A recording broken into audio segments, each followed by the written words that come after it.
I grew up during the 2-3 generations post-Holocaust.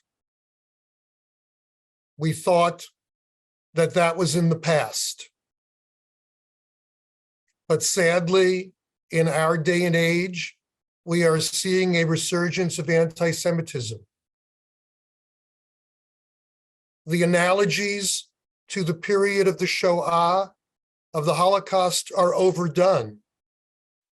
But we also know that the Holocaust started with words, with discrimination, with violence that escalated into an ideology and a perpetuation with many collaborators and even more who stood by silently.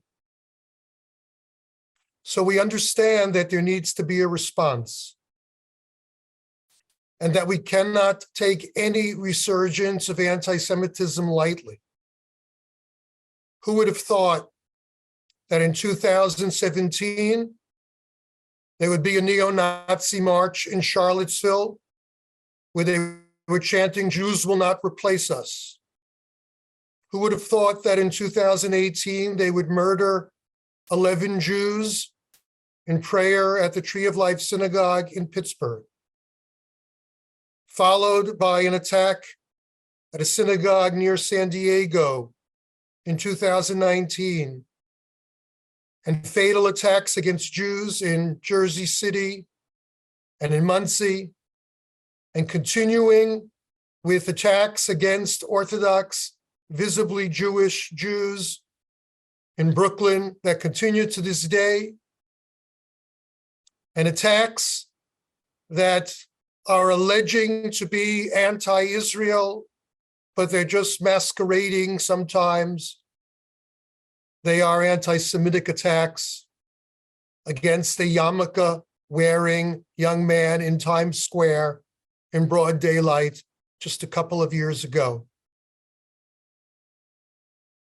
All that said, I am filled with hope because what is different from the period that Liz described is that people are responding to what is happening, that governments are stepping up, that faith and civil society is speaking out.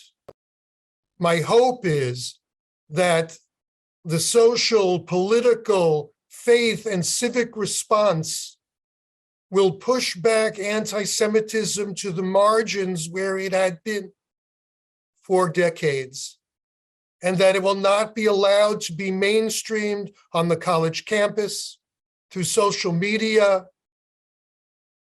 through institutions, that people will step up and do the right thing, and that governments will use the ability that they have to educate